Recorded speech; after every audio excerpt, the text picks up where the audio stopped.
Ampere का परिपथीय नियम, जो कि बहुत ही इम्पोर्टेंट है। यहाँ से आपके बोर्ड एग्जाम में 100% क्वेश्चन आएंगे। एम्पियर का परिपथीय नियम आपको बहुत ध्यान से पढ़ना है। तो देखिए एम्पियर का परिपथीय नियम क्या होता है, इस प्रकार से आपको अपनी कॉपी में नोट बनाना है। आपको लिखना है कि एम्पियर का परिपथीय नियम गॉस के नियम का दूसरा रूप है। जो गॉस का नियम है उसी का यह दूसरा रूप है, जो एम्पियर का परिपथीय नियम है उसी से मिलता जुलता है। तो देखिए इस नियम के अनुसार किसी बंध परिपथ के अनुदिश, कोई बंध परिपथ है उसके अनुदिश जो चुंबकीय क्षेत्र होता है वो क्या होता है, वो रेखीय समाकलन के क्या होता है, म्यू नॉट इंटू आई के बराबर होता है। देखिए क्या होता है, इस नियम के अनुसार कोई बंध पास है, अगर कोई बंध पास है तो उस बंध पास का जो चुंबकीय क्षेत्र होगा उसके अंदर उसके अनुदिश जो चुंबकीय क्षेत्र होगा वो क्या होगा, वो चुंबकीय क्षेत्र जो होगा रेखीय समाकलन के क्या होगा, म्यू नॉट आई के बराबर होगा। तो चुंबकीय क्षेत्र का रेखीय समाकलन क्या हो जाएगा, देखिए किस प्रकार से हो जाएगा। चुंबकीय क्षेत्र हो जाएगा यहाँ पे देखिए बी, और इसकी जो लंबाई हो जाएगी क्या हो जाएगी, डीएल हो जाएगी, क्योंकि इस लंबाई का इस पर जो है चुंबकीय क्षेत्र उत्पन्न हो रहा है। और समाकलन कह रहा है तो रेखीय समाकलन इस प्रकार से हो जाएगा। अब कह रहा है ये बराबर होता है, किसके बराबर होगा, म्यू नॉट इंटू आई के बराबर होगा। तो ये होता है एम्पियर का परिपथीय नियम, कि इस नियम के अनुसार किसी बंद पास परिपथ के अनुदिश चुंबकीय क्षेत्र जो होता है रेखीय समाकलन म्यू नॉट आई के बराबर होता है। यही हमें सिद्ध करना है इसमें। तो देखिए इस सूत्र की उत्पत्ति कैसे होती है, देखिए उत्पत्ति आपको लिखना है। माना किसी चालक तार में आई धारा प्रवाहित हो रही है। देखिए हमने एक तार लिया, एक चालक तार लिया, इसमें क्या, इसमें जो है आई धारा इसमें प्रवाहित हो रही है। कौन सी धारा, इसमें आई धारा इस प्रकार से इसमें प्रवाहित हो रही है, इसमें आई धारा बह रही है, जिसको हमने लाइट से जोड़ दिया। आगे देखिए जिसके चारों तरफ आर त्रिज्या का एक काल्पनिक पृष्ठ स्थित है। देखिए एक हम काल्पनिक पृष्ठ लेते हैं आर त्रिज्या का, क्योंकि जब इसमें धारा प्रवाहित होगी तो ये इसके चारों तरफ एक चुंबकीय क्षेत्र उत्पन्न होगा, तो वही हम काल्पनिक पृष्ठ ले रहे हैं। यहाँ पे देखिए ये हमारा आर त्रिज्या हो गया। अब इस आर त्रिज्या को मानकर हम सोच लेते हैं कि इसका काल्पनिक पृष्ठ, यानी कि ये यहाँ से इसका जो है इस प्रकार से इसका चुंबकीय क्षेत्र इस तार के चारों तरफ उत्पन्न हो रहा है। इस प्रकार से हम इसके चारों तरफ एक काल्पनिक पृष्ठ लेते हैं। हम मान लेते हैं कि ये इसका क्या है, चुंबकीय क्षेत्र इस प्रकार से इस पर उत्पन्न हो रहा है। इस तार के चारों तरफ चुंबकीय क्षेत्र इस प्रकार से जो है उत्पन्न हो रहा है। अब आगे देखिए इस पृष्ठ के प्रत्येक बिंदु पर चुंबकीय क्षेत्र की तीव्रता। तो देखिए जो पृष्ठ है इसके प्रत्येक बिंदु पर चुंबकीय क्षेत्र की तीव्रता क्या होगी। तो देखिए इसके प्रत्येक बिंदु के कारण चुंबकीय क्षेत्र की जो तीव्रता होगी वो क्या होगी। तो यहाँ पे ये हो जाएगा हमारा, देखिए चुंबकीय क्षेत्र प्रत्येक बिंदु के कारण, तो यहाँ पे हम बी लगाएंगे। बी बराबर म्यू नॉट और बट्टे में 2 पाई इंटू में, देखिए धारा इसमें आई है और त्रिज्या क्या है, आर है, तो यहाँ पे हो जाएगा इंटू में आई बटे आर, ये हो जाएगा। अब देखिए हमें क्या करना है, अब आगे देखिए हमें क्या करना है। अब देखिए ये तो पूरे पृष्ठ के कारण हो गया। अब यहाँ पर हम क्या करेंगे, छोटा, यहाँ पे हम देखिए एक छोटा क्षेत्रफल लेते हैं, लंबाई छोटी लंबाई ले लेते हैं। यहाँ पे देखिए हम इतना ले लेते हैं, यहाँ पे हम इतने के कारण ले लेते हैं, यहाँ पे हम इतना ले लेते हैं कि इतने बिंदु के कारण चुंबकीय क्षेत्र क्या उत्पन्न होगा। तो देखिए यहाँ पर क्या चुंबकीय क्षेत्र होगा, उत्पन्न होगा। तो छोटा क्षेत्रफल लेते हैं जिससे हम लेते हैं नाम dl। आप लंबाई में भी ले सकते हैं, कहीं भी लीजिए आप।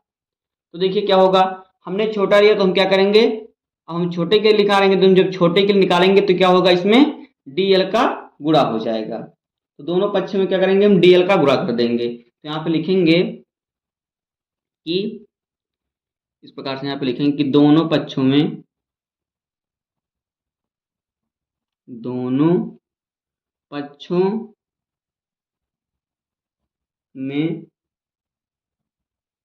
सूक्ष्म लंबाई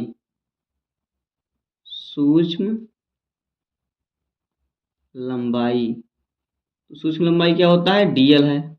dl से गुणा करने पर, गुणा करने पर देखिए हमने जो निकाला था पूरी लंबाई के लिए, ये हमारा जो हो गया था चुंबकीय क्षेत्र हो गया था। ये पूरी लंबाई के लिए कितना चुंबकीय क्षेत्र निकलेगा ये हो जाएगा। अब देखिए यहाँ पे क्षेत्रफल हमारा क्या है, हमने एक क्षेत्र में चाहे dl ले लीजिए, चाहे आप यहाँ पे सूक्ष्म लंबाई ले लीजिए, चाहे आप तार में यहाँ पे देखिए इतना सूक्ष्म लंबाई थोड़ा ले लीजिए, यहाँ पे इस प्रकार से सूक्ष्म लंबाई ले लेंगे यहाँ पे dl, तो इसके कारण जो चुंबकीय क्षेत्र उत्पन्न होगा तो क्या होगा, अगर हम यहाँ पे dl लंबाई लेंगे सूक्ष्म लंबाई, तो चुंबकीय क्षेत्र भी क्या होगा, db उत्पन्न होगा चुंबकीय क्षेत्र, क्योंकि क्षेत्रफल भी क्या होगा, चुंबकीय क्षेत्र जो होगा वो भी छोटा उत्पन्न होगा। तब देखिए यहाँ पे क्या हो जाएगा, तब इसका जो सूत्र हो जाएगा वो क्या होगा, तो देखिए दोनों पक्ष में क्या करेंगे, हम छोटा जो हमारा लंबाई इस dl से गुणा कर देंगे, क्योंकि हम देखिए अगर हम यहाँ छोटे लंबाई कारण निकालेंगे चुंबकीय क्षेत्र, पूरे लंबाई के लिए हमारा ये हो गया, ये सूत्र हो गया इस पूरी लंबाई के लिए, लेकिन अगर हम इस छोटे लंबाई के लिए निकालें चुंबकीय क्षेत्र तब क्या होगा, क्योंकि देखिए ये जो है काल्पनिक पृष्ठ है, इसकी कल्पना कर रहे हैं कि इस प्रकार से चुंबकीय क्षेत्र इस पर क्या है, जो है इस प्रकार से इस पर चुंबकीय क्षेत्र जो है इस प्रकार से ये काल दर्शाया गया है, यानी इस तार में धारा प्रवाहित करेंगे तो इस प्रकार से पृष्ठ की तरह इस पर क्या हो, चुंबकीय क्षेत्र उत्पन्न होगा इसके चारों तरफ।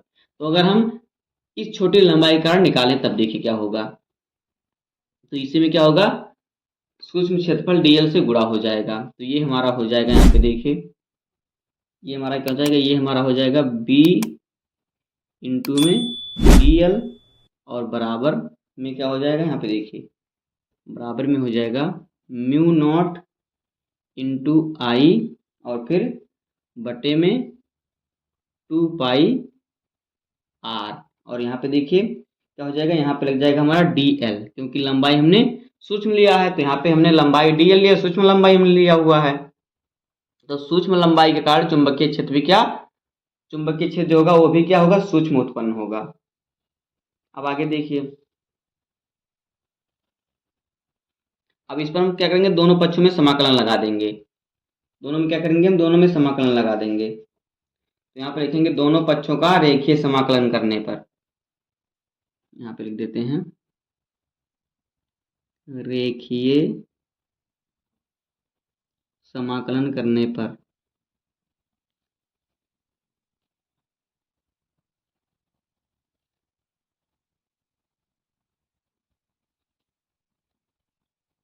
तो देखिए जब रेखीय समाकलन करेंगे हम लोग तब क्या हो जाएगा, इसी पर क्या करेंगे, हम समाकलन का चिन्ह लगा देंगे, तो ये हमारा जो है ये हो जाएगा, यहाँ पे हम समाकलन लगाएंगे तो हो जाएगा ये b dl बराबर, यहाँ पे देखिए ये हमारा म्यू नॉट इंटू आई और बटे में 2 पाई r ऐसे रहेगा, फिर यहाँ पे dl है तो यहाँ पे हम समाकलन लगा देंगे dl, क्योंकि ये जो है ये इससे बाहर निकल गया समाकलन, समाकलन क्योंकि इस पे इसमें परिवर्तन नहीं करेगा, क्योंकि ये सभी जो हैं ये सभी क्या है, इसमें समाकलन नहीं लगा हुआ, इस पर समाकलन कोई प्रभाव नहीं, क्योंकि हमने ये सभी सूक्ष्म नहीं है, हमने इस सूक्ष्म सिर्फ dl लिया है, लंबाई सूक्ष्म लिया, तो सिर्फ लंबाई पे ही समाकलन लगेगा।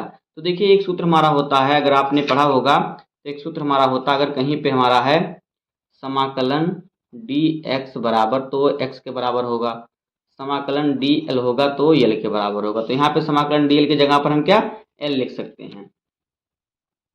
देखिए यहाँ पे हमारा सूत्र तब क्या हो जाएगा, आगे देखिए तो यहाँ पे हो जाएगा ये समाकलन b dl बराबर म्यू नॉट इंटू आई और फिर बटे में 2 पाई r, और यहाँ पे dl समाकलन हटाएंगे तो यहाँ पे हमारा केवल यल बचेगा, क्या बचेगा, केवल बचेगा यल।